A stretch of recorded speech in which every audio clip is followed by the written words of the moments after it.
Hello, ladies and gentlemen, and welcome to another episode of the Daily Friend Wrap. I'm your host, Nicholas Lorimer, today joined by Chris Hattingh. Let's get into our first news story of today.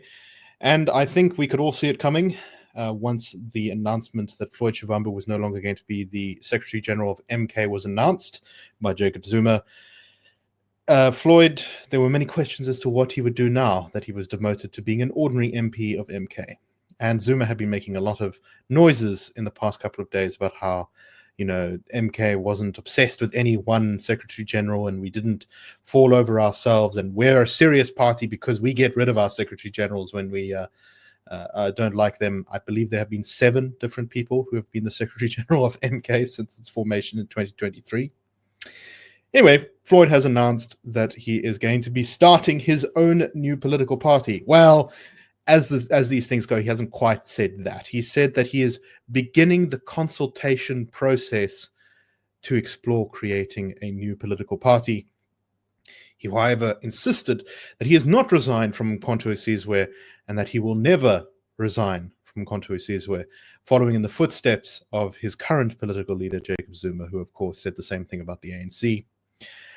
Speaking during a press briefing at a luxury hotel in Midrand, Shivambu said, quote, "Over the next few months, we will be consulting all the traditional and church leaders. We'll be seeking the wisdom of ordinary South Africans, including Michael Nakuna, Ivan Khoza, Patrice Motsepe, on the need to form a new political party.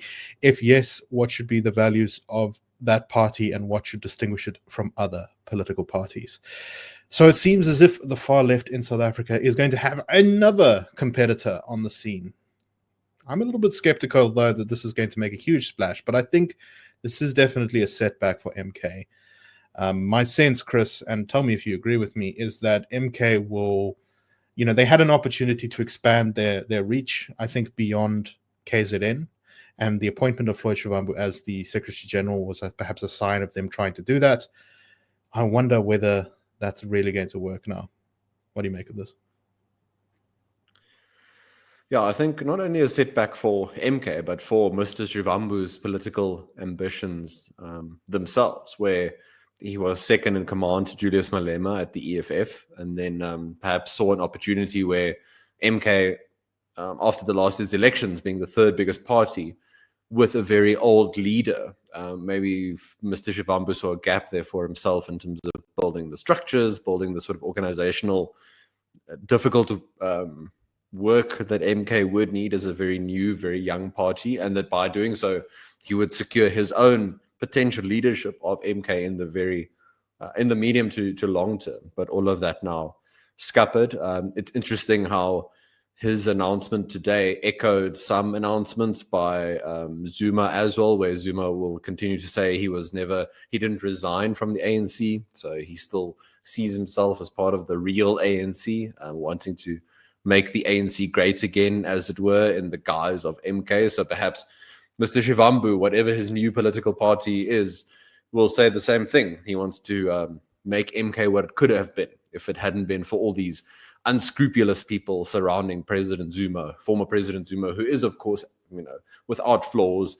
He is highly respected. It's only the people around him who are now looking to get rid of Shivambu. I think the fact that Shivambu mentioned he hasn't resigned, I think as we record today, Duduzile Zuma is furiously typing that expulsion letter to send to the leadership of MK to have it signed off for his membership to be rescinded, because he would in effect be starting an opposition party to MK. I don't think someone like Zuma would allow for that kind of thing while he's still running MK. Maybe just a last note. It's one thing to start a political party and to give credit to MK for seeing the moment, to Zuma, who I think continues to be one of the country's shrewdest political operators, seeing the moment of ANC decline and how they could have taken advantage of that in the end of 2023, heading into the elections in 2024. It's one thing to start the party and become the third biggest in the country, but it's another thing then to maintain the kind of work just from managing finances and managing competing interests in your leadership and in your party. That sort of thing requires a lot of day-to-day difficult work. And the more you've got the sort of these break-offs, the more difficult I think it becomes to convince any new individuals to come into the leadership. It might be a different story to convince people to vote for you. You can tell a different story at some of your rallies, however you communicate with your supporters. But it's another thing entirely to get the kind of leadership skills you need, as well as the funding. If people as high profile as Shivambu decide within 10 months, this isn't really for me. So it was interesting he mentioned church leaders and traditional leaders in his quote there, because that, I think, are the two sort of social groups that MK, particularly in KZN, has really built its strength off of. And Shivambu has this reputation as being this good political operator and organizer. I don't know how true that is. I think he's probably not bad, but also probably not amazing. But I don't know, really. I'd be very open to correction on that one.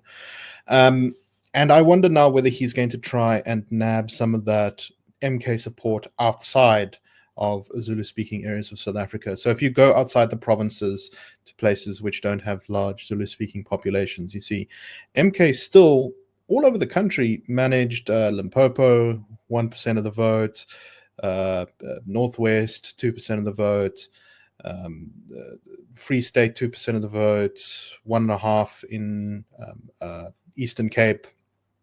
You get a sense that I think these are often people voting for MK because they either thought Zuma was good, or because they thought it would be a strong opposition to the ANC, or because they thought, they liked some of its radical policies. Maybe they liked the traditional leader stuff. Maybe they liked the far left economics. And I think Shivambu is probably going to try and occupy that space. And, that's obviously not going to bring him to power in the leadership of the country, but especially if the EFF is struggling at the moment, which I think the latest polling from the Social Research Foundation suggests the EFF is losing votes to MK. It's possible, if Shivambu plays his cards right, that he may be able to cannibalize some of that vote and set himself up, at least in Parliament. And then maybe even score himself some positions if he is the swing vote in some sort of coalition somewhere.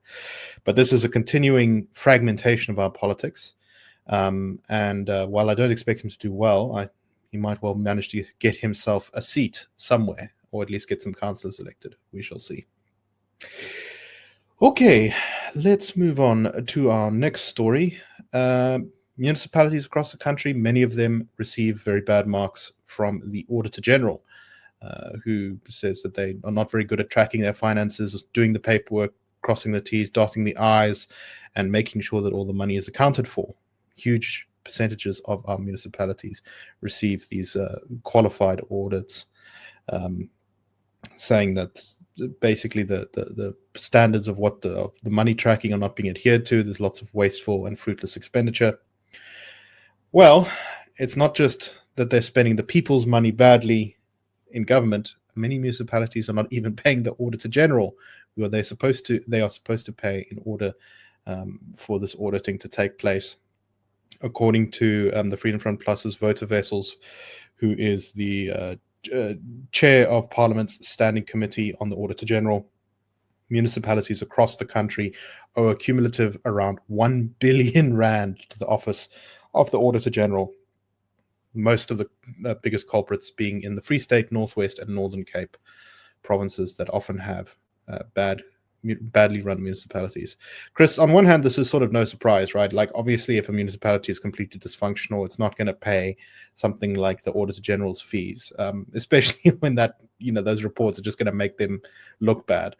But this really, I think, does speak to kind of the breakdown of just the basics of many of these municipalities. What's your take on this?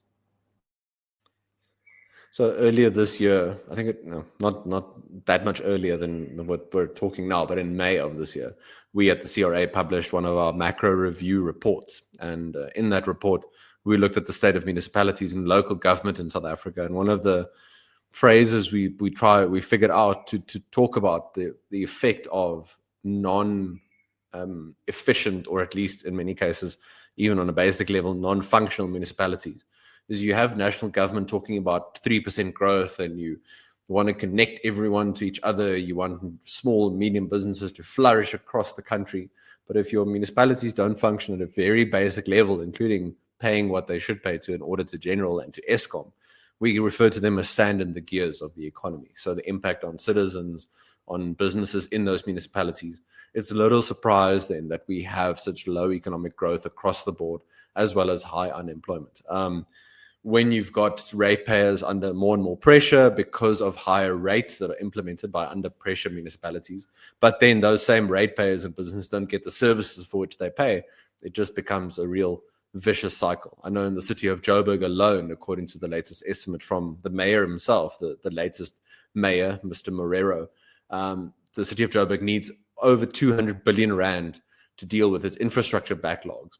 That's not building new infrastructure, that's maintaining current infrastructure and making sure it's fit for purpose. So if your spending of those rates that you do collect doesn't go towards things like basics in terms of governance, in terms of infrastructure, then I think it's a little surprise that this kind of thing happens. We know, of course, the many municipalities owe a lot to Eskom.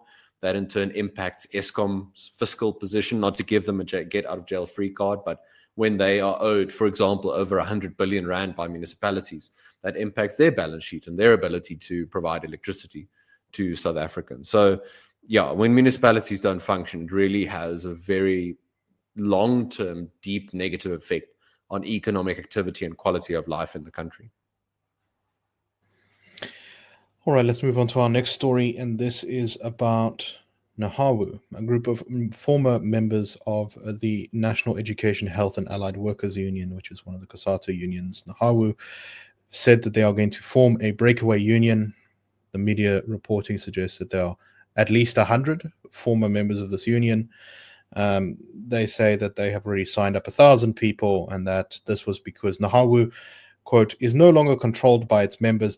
There is a top-down approach. It has become painfully clear that NAHAWU no longer represents the needs, priorities, aspirations of a significant proportion of its membership. One of the founding members of this breakaway union said they cite problems with leadership, financial mismanagement, what they describe as ineffective representation, neglect of sector-specific issues, and a failure to support members.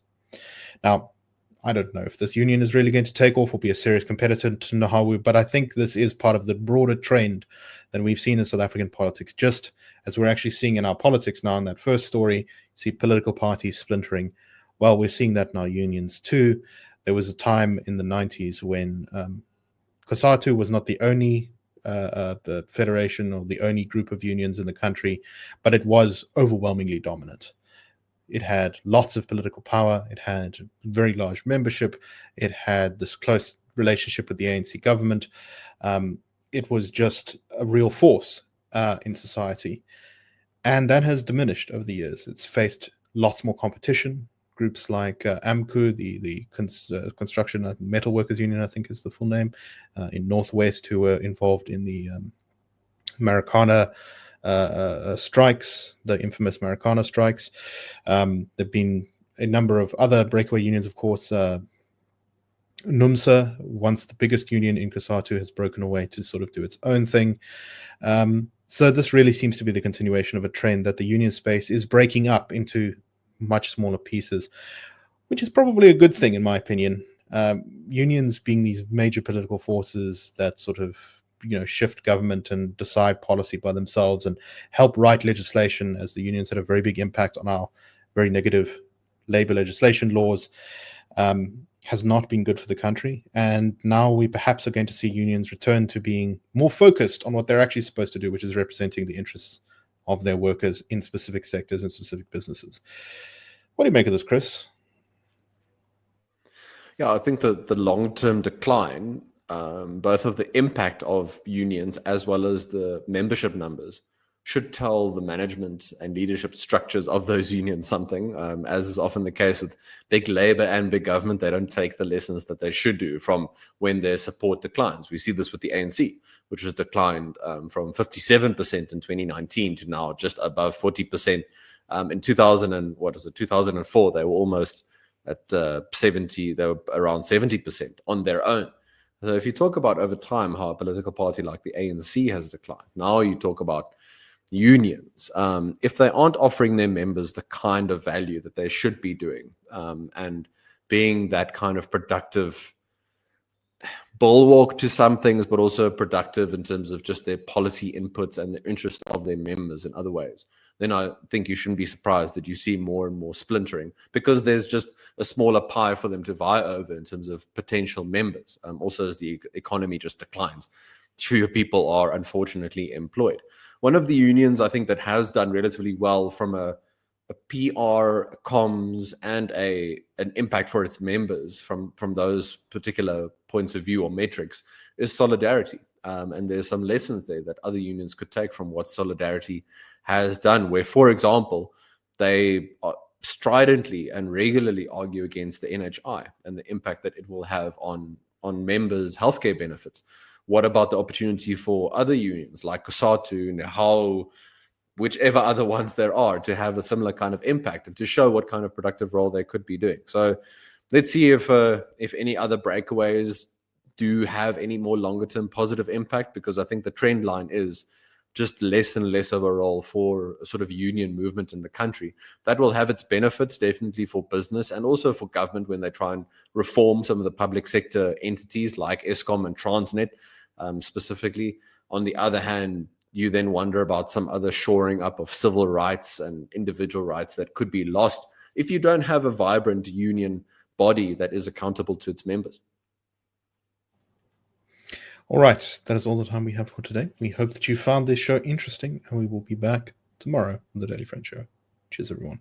The Daily Friend Show and The Daily Friend are a project of the Institute of Race Relations, the IRR. The IRR is a think tank which was founded in 1929 to study race relations in South Africa and works to change government policy to improve race relations through non-racialism and to ensure the prosperity of all South Africans. If you like our work and would like to support us, please go to irr.org.za and click Support the IRR. Or you can go to thedailyfriend.co.za and click the Fund Us